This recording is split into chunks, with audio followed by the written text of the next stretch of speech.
코타르가 쓰러졌다. 땅바닥에 쓰러진 몸뚱이를 경찰관이 발길로 걷어찼다. 그러자 사람들이 웅성거리기 시작했고 의사와 그의 늙은 친구 쪽으로 몰려들었다. 길을 비키시오!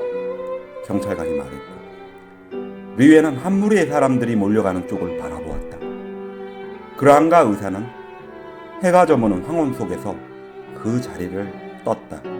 마치 그 사건으로 인해 그 마을의 마비 상태가 흔들려 깨워진 것처럼 그 외진거리도 다시금 군중들의 기쁜 환호 소리로 술렁이기 시작했다. 그랑은 집 앞에서 의사에게 작별 인사를 했다. 그는 일을 할 생각이었다. 그러나 막 집으로 올라가려는 순간 그는 류에에게 자기가 잔니에게 편지를 썼으며 지금은 몹시 즐겁다는 말을 했다. 그리고 자기가 쓴 사연을 외워 보였다. 형사는 모조리 빼어버렸죠. 그가 말했다. 그리고 짓궂은 미소를 지으며 모자를 벗어들고 의식에서 행하는 큰 절을 했다. 하지만 류에는 여전히 코타르에 대해 생각하고 있었다. 코타르의 얼굴을 후리치던 소리가 그 천식 환자 영감 집을 향해 가는 동안 내내 그의 귓전을 맴돌았다. 아마도 죄인에 대해 생각하는 것이 죽은 사람을 생각하는 것보다 더 괴로운 모양이다. 류에가 그 늙은 병자의 집에 도착했을 때 어느새 하늘은 캄캄해져 있었다. 방 안에서 어렴풋이 자유스럽게 웅성거리는 소리가 들렸다. 영감은 기분이 좋아 콩 옮겨 담는 일을 하고 있었다. 사람들이 기뻐하는 것도 당연하지요? 영감이 말했다. 세상을 살아가자면 그런 것들도 모두 필요하지. 그런데 선생님 친구분은 어떻게 되셨지요? 무언가 터지는 소리가 몇 번 그들 귀에까지 들렸다. 그러나 그것은 평화로운 소리였다. 아이들이 화약놀이를 하고 있었던 것이다. 죽었습니다. 의사는 영감의 쿨럭거리는 가슴에 청진기를 갖다 대며 대답했다. 아, 영감이 기가 막히다는 듯이 외마디 소리를 질렀다. 패스트로 죽었습니다. 류에가 덧붙였다. 그렇군요. 잠시 후에 영감이 말했다. 언제나 제일 좋은 사람들이 먼저 가는군요. 하긴 그게 인생인걸요. 하지만 그분은 자기가 원하는 것이 뭔지 다 알고 있었던 분이죠. 왜 그런 말씀을 하시죠? 청진기를 집어넣으면서 의사가 물었다. 괜히 해보는 소리예요. 하지만 그분은 어떤 것이라도 그저 무의미한 말은 하지 않으셨죠. 어쨌든 나는 그분을 좋아했습니다. 그런데 이제 이 모양이 되었죠. 다른 사람들은 패스트예요. 그 패스트를 이겨냈단 말이요 하고 난리를 치죠.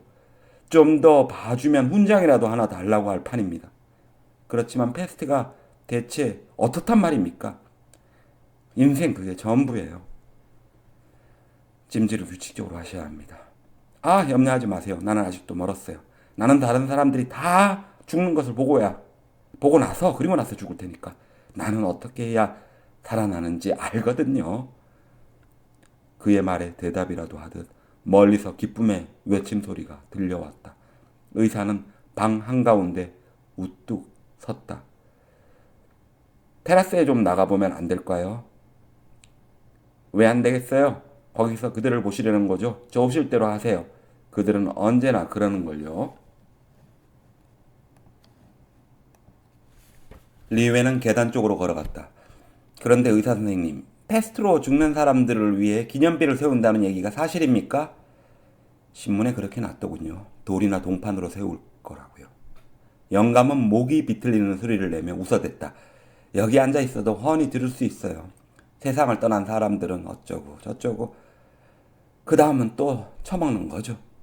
류에는 벌써 계단을 올라가고 있었다. 싸늘한 하늘이 집들 위에 넓게 펼쳐지고 언덕 기슭 쪽에서는 별들이 부싯돌처럼 굳어 있었다. 그날 밤은 그가 타로와 함께 페스트를 잇기 위하여 그 테라스에 올라갔을 때와 별로 다르지 않았다. 그러나 오늘은 파도 소리가 낭떠러지 아래에서 그때보다 더 큰 소리로 들려왔다.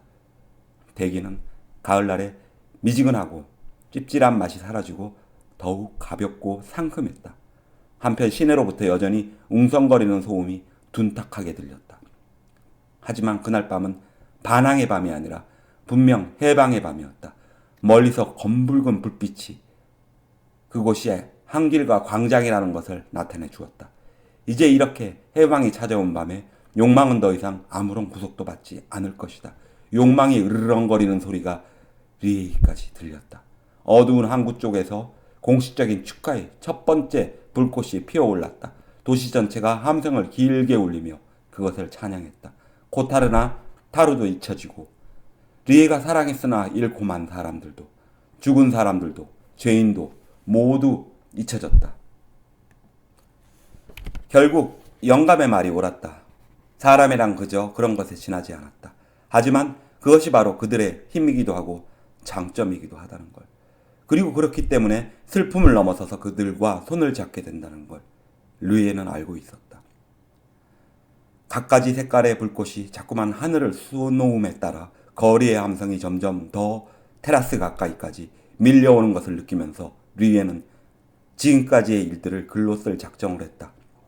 이러쿵저러쿵 떠들어대는 사람들 속에 휩쓸리지 않기 위해서, 그리고 패스트로 죽어간 사람들에게 유리한 증언을 하기 위해서, 그들에게 가해진 부정과 폭행에 대해 최소한의 기억만이라도 남겨놓기 위해서, 그리고 그 재란 속에서 배울 만한 교훈, 즉 인간에게는 경멸당할 것들보다 찬양받을 것이 훨씬 더 많다는 것을 밝혀두기 위해서였다.